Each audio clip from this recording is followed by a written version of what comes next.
Hello everyone, I am here to announce that we have officially reached 200 subscribers. I am grateful for everyone who has subscribed to the channel. Your support has been a great motivator for me, so I thought I would host a Q&A to celebrate this monumental milestone. These questions come from members of my Discord server. There will be 3 sections to this Q&A. There will be a project-related section, where I answer questions about the project, a general Spec Evo section, where I will answer any questions you have about speculative biology, and an off-topic section, where I will answer any questions not related to the project or Spec Evo. I will begin answering the questions in the project-related section, and work my way to the off-topic section. Mr. Bog asks, now, I don't exactly know if the other planets will get their own projects, but I was just wondering, what planet will you work on next if you do end up making other projects in the Eden system? Great question. Right now, there will be a total of 4 objects I plan to be covered in the Eden system. They are Opono, Elva, Hades, and a project featuring a moon of ours. However, each project will have their own unique gimmicks, but I will not reveal them as of right now. You will have to see when they get covered. Anna Avato asks, is a soffit species going to be the end goal? Or like Serena, they're going to be multiple over the course of the project? Well, I'm not exactly sure yet. Sapients and soffits in general are a very problematic topic to cover, so I'm not sure if I want to do one. However, plans may change, and I may end up covering the topic. If there is a soffit planned, there will likely only be one, as having more than one is something I'm not quite ready to do yet. Jordanagan asks, if a soffit species evolves, will you talk about mythology, wars, religions, et? Definitely. Those topics are crucial to cover for a soffit species. They help diversify their culture, and many other factors about them. Thundercat and Mr. Fungus ask, what plans do you have for your project, and what made you start it, and what made you interested in speculative biology? I'm not exactly sure, but I have a few major plans for Project Opono, one of which is to eventually cover the topic of an ice age and mass extinction in an episode. Those types of events are crucial for a habitable planet's biosphere, as seen on our Earth. As for what made me start my project, there would have to be a few major factors. I've always loved the topic of aliens and life on other planets, which is why I first started this channel back in 2024. The next factor was the rise of the online Spec Evo community. The unique designs and interesting ideas made me search for more content. Kael Napagung asks, will Opono get a cave episode? Well, Opono may possibly get a cave episode, however it may not be a major episode. This is because the caves are a tough environment for life to exist in, so very few organisms may evolve to live in them full-time. Vig asks, what kinds of climates will be covered in Project Opono, and will microbes be covered in Project Opono? Here are my answers to those questions. There are plans to cover every major environment on Opono, along with a few minor ones. The major environments that will be covered are forests, plains, deserts, seasonal areas, tundras, and the deep Arctic. The minor environments that will be covered are caves, mountains, and possibly the microbial realm. Blue Basil asks, are you gonna do another NA when you reach 300 subscribers? No, I will only be doing a NA for every major milestone, starting at 200, then at 500, then 1000, and so on. Vig asks, what inspired the names of the Eden system? The names of the planets and stars are references to the Bible, Greek gods and goddesses, and names suggested by people I know. Zaranil asks, which of the many creatures that exist do you think you could survive if you met them in the wild, and how would you do it?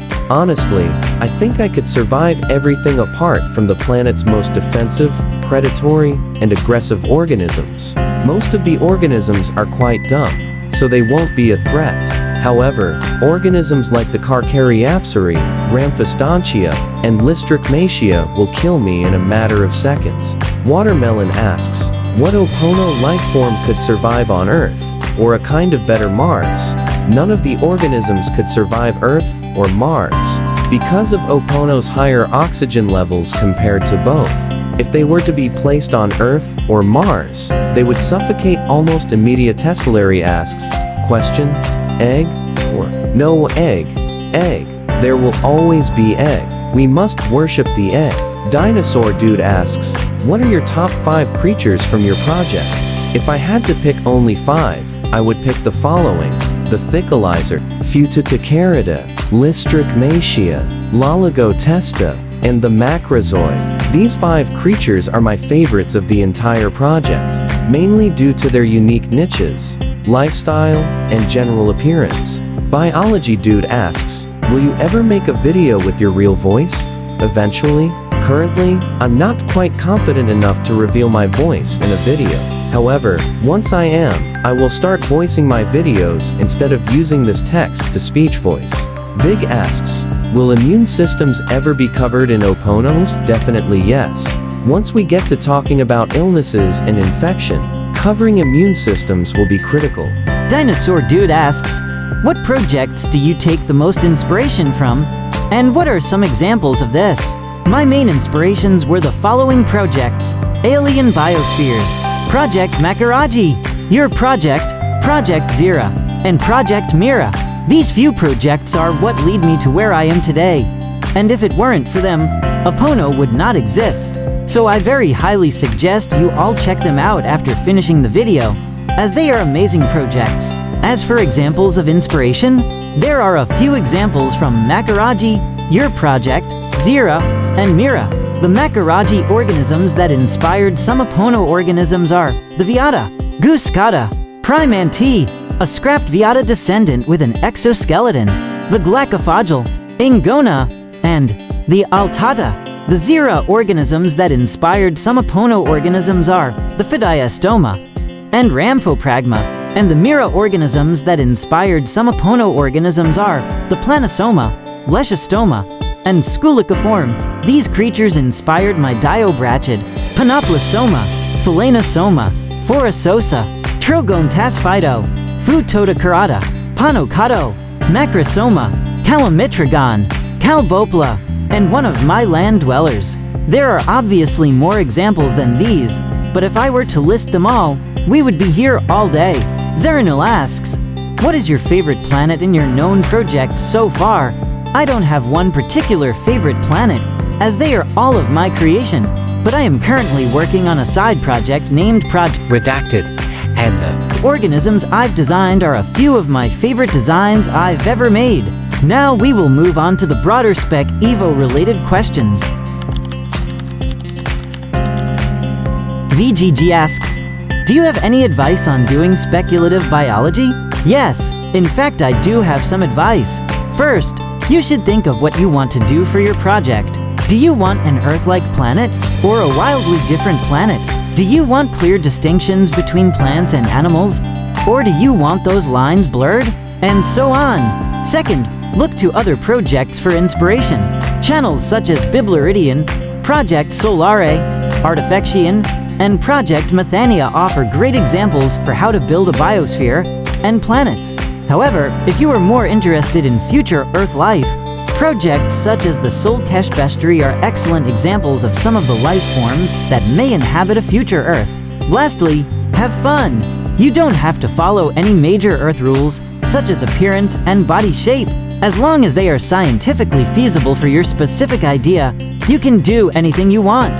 The Styx asks, what do you think about speculative biology inside a McDonald's cup for no reason? Personally, I love the project.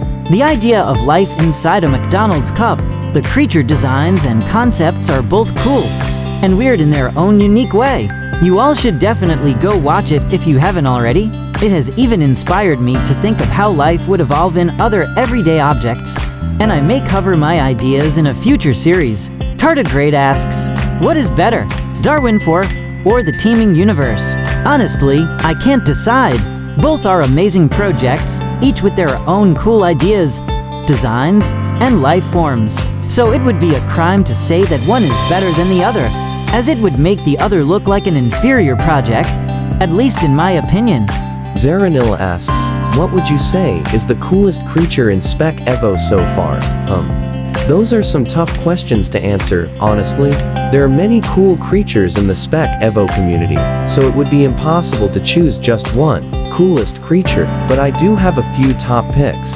My top picks for coolest creatures in my favorite Spec Evo projects are the following: the Zygophytes, Camarabrachids, Echinostracans, Zygodendrons, Megantroforms, Mixobulids, and Pterolophids of Tira to 92b, the Mortarella, Lungophagil, Velurodola, Flugophaterid, Mixotangel, and Aerolochiopod of Macaraigi, the Parvicellars, Elixapiso, Gigodont, Sminoliso, and Thanatokelphtis of Zero, and the entirety of Project Chlorovita. These creatures in their respective projects, for me, are the coolest creatures of their respective projects.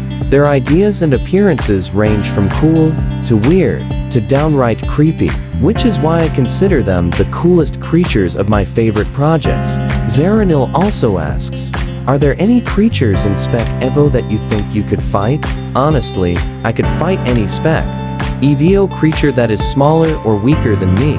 The rest are off of the table. Blabmind asks, if you could make a Spec Evo series that looks like it's real, would you? Yes. If I had better skills in using other forms of art, like 3D modeling or digital art, I would most definitely make a project with realistic looking art. And that is the end of the Spec Evo related questions. Now, it's on to the final category, the off-topic questions. The Styx asks, what's 9 plus 10? Bro, that's such a simple question. It's 19. It's obviously 19. And Average Avocado asks, what is your favorite TV show, movie? While I don't typically watch TV or movies, when I do I have a few favorites I watch. For TV shows, I typically watch 911 Lone Stars, Chicago Fire, and Fire Country. As for movies, I quite enjoy Disney and Pixar movies. What can I say? I'm a Disney and Pixar fan. Meaner FDHissue SFGD asks, what animal would you be? Well, that's quite the difficult question to answer. There are millions of cool, unique, and odd animals I could choose to be. I could also just choose to be a basic animal like a dog or cat. However, if I were to be an animal, I would probably choose to be a pangolin. Pangolins have protective scales, a semi-bipedal stance, the ability to curl up into a ball when scared or threatened, and walk rather admirably. The best ability would be to curl up into a ball with protective scales. This would provide me with a natural panic room for whenever I'm feeling scared or anxious. Umjer Danagain asks, if there were 10 ducks on your roof and 10 ducks in a pond, how many ducks would be in a bathtub? 0. The answer is 0. Emporia asks, if you had $100 billion, what would you use it for and why? If I had $100 billion, I would donate it to charities, while keeping a small fraction for myself. Because let's be honest, I don't need that much money currently, or ever. Merbog asks, what is your favorite food? I don't have a favorite food. I just eat whatever is given to me on my plate.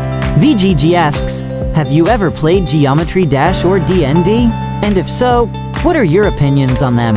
While I have never played the games, I have seen other people play them, and I have to say they both look quite fun. However, both have their challenges. Project Samatira asks, what is the tastiest organism of Opono? And how would you prepare it? I would never eat my children. However, the tastiest organism would likely be the Parvipsari. If I were forced to eat one, I would probably turn it into some sashimi sushi. Blabmind asks, if you are swimming on the sun and your pet penguin Jerry catches a cold, what should you have in your teeth? What the heck even is this question? I can't even answer this. Black Hole Nerd asks, do you play Kerbal Space Program? And if not, will you? I have not played the game. However, I would not be opposed to playing it sometime in the future, perhaps in a live stream. Adafrom Helida asks, how many orbits has the Earth gone around the Sun since the day other humans have witnessed your arrival on Earth? It has been 15 years since the humans saw me arrive on this planet. All witnesses to me exiting the UFO have gone missing. This has been preserving my mission to observe humanity, to see if they are a threat to my homeworld or not. Zernal asks, Is there any advice you'd like to give other creators in general? Yes, there is some advice I would like to give other creators. My advice is to never stop doing what you are doing. You should be doing what you're doing right now for fun, not because others tell you to. You may get hate or rude comments, but those people just don't understand you as a person or content creator. Block out the people dragging you down and focus on the people who are actively supporting what you are doing. And even if your content doesn't get large amounts of attention, or the amount of attention you'd like it to, don't give up on your dreams. You will make it big eventually. You just gotta keep pushing forward through the challenges put before you.